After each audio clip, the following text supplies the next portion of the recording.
ഏത് പ്രയാസത്തിലും പ്രതിസന്ധികളിലും നമുക്ക് വിളിക്കാനും കാര്യങ്ങൾ പറയാൻ പറ്റുന്നത് അത് മുത്തുനബി സല്ലല്ലാഹു അലൈഹി വസല്ലം തങ്ങളാണ്. ഞാനൊരു സംഭവം പറയാം.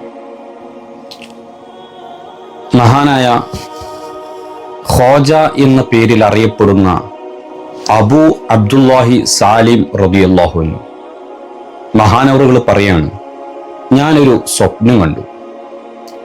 നൈൽ നദിയിലെ ഒരു ദ്വീപിൽ നിൽക്കുന്നതായിട്ടാണ് ഞാൻ കാണുന്നത്. ആ സമയത്ത് ഒരു മുതല എൻ്റെ മേല് ചാടി വീഴാൻ നിൽക്കുകയാണ്. ഞാൻ പേടിച്ചുപോയി. ആ സമയത്തുണ്ട് കുറച്ച് ദൂരെ ഒരാൾ നിൽക്കുന്നു. ഞാൻ സൂക്ഷിച്ചു നോക്കിയപ്പോ അതെന്റെ ഹബീബ് മുത്തുനബി സല്ലല്ലാഹു അലൈഹി വസല്ലം തങ്ങളാണ്. മുത്തുനബി അപ്പോ എന്നോട് പറഞ്ഞു, ഇദാ കുൻത ഫീ ശിദ്ദത്തിൻ ഫഖുൽ അന മുസ്തജീറും ബിക യാ റസൂലല്ലാഹ്. മുത്തുനബി എന്നോട് പറയാണ്, നിങ്ങൾ വല്ല പ്രയാസത്തിലും അകപ്പെടുകയാണെങ്കിൽ അപ്പോൾ നിങ്ങൾ പറയണം, വിളിക്കണം, യാ റസൂലല്ലാഹ്, ഞാൻ അങ്ങയെ കൊണ്ട് കാവൽ തേടുന്നു എന്ന് നിങ്ങൾ പറയണം എന്ന് മുത്തുനബി എന്നോട് പറഞ്ഞു. അങ്ങനെയിരിക്കെ എൻ്റെ ഒരു കൂട്ടുകാരനുണ്ട്, കണ്ണ് കാണാത്ത ഒരു സുഹൃത്ത്.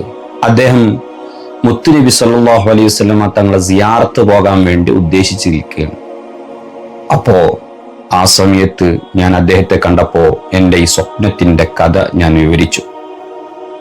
എന്നിട്ട് മുത്തുനബി എന്നോട് പറഞ്ഞു തന്നതും എന്തെങ്കിലും പ്രയാസത്തിലകപ്പെട്ടാൽ അന മുസ്തജീറും ബിക യാ റസൂലല്ലാഹ് എന്ന് വിളിക്കാനും പറയാനും പറഞ്ഞിട്ടുണ്ട് എന്ന കാര്യം ഞാൻ എൻ്റെ കൂട്ടുകാരനോട് പറഞ്ഞു.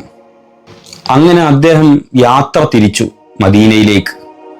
അങ്ങനെ മക്കക്കും മദീനക്കും ഇടയിലുള്ള റാബിഗ് എന്ന സ്ഥലത്തെത്തിയപ്പോ കയ്യിലുള്ള ആവശ്യത്തിലുള്ള വെള്ളവും കഴിഞ്ഞു.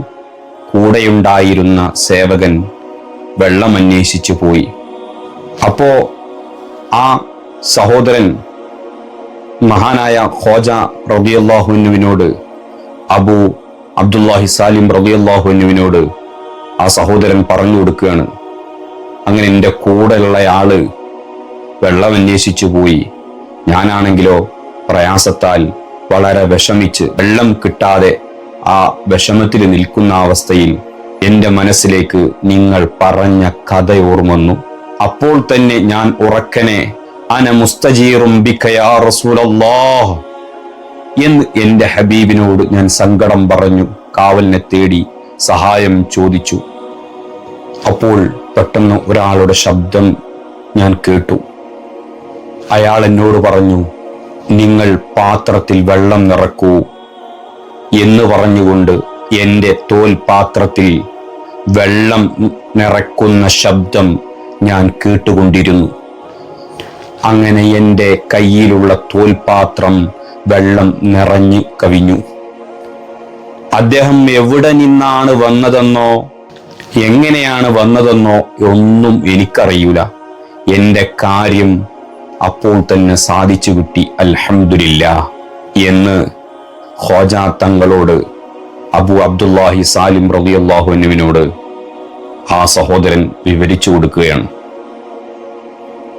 അപ്പോ നമുക്ക് വല്ല പ്രയാസവും ബുദ്ധിമുട്ടുകളും അനുഭവിച്ചു കഴിഞ്ഞാൽ ഉടനെ നാം മുത്തുനബി സല്ലല്ലാഹു അലൈഹി വസല്ലമ തങ്ങളോട് ഖൽബിൽ ഇഷ്കുള്ളയാളാണെങ്കിൽ ഉടനെ വിളിച്ചോളൂ, അന മുസ്തജീറും ബിക യാ റസൂലല്ലാഹ്, അന മുസ്തജീറും ബിക യാ റസൂലല്ലാഹ്, അന മുസ്തജീറും ബിക യാ റസൂലല്ലാഹ്.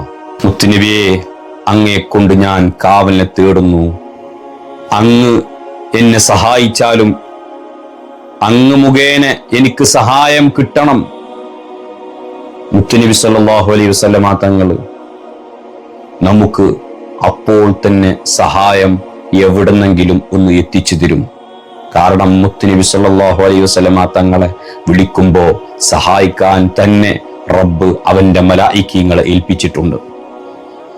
അല്ലാഹു സുബ്ഹാനഹു വ തആല മുത്തുനബിയുമായി ഒരു കണക്ഷൻ, മുത്തുനബിയോടുള്ള ഹുബ്ബ്, മുത്തുനബിയോടുള്ള മുഹബ്ബത്ത്, ഇഷ്ക് നമ്മുടെ ഖൽബിൽ അല്ലാഹു ഏറ്റി തെരുമാറാവട്ടെ. ഹബീബിനോടൊപ്പം നാളെ ജന്നാത്തുൽ ഫിർദൗസിൽ നമ്മെയും നമുക്ക് വേണ്ടപ്പെട്ടവരെയും അള്ളാഹു ഒരുമിച്ച് കൂട്ടി തെരുമാറാവട്ടെ. ആമീൻ. ഇൻഷാ അള്ളാഹ് വീണ്ടും കാണാം. അതുവരെ അസ്സലാമു അലൈക്കും വറഹ്മത്തുള്ളാഹി തആല വബറകാതുഹു.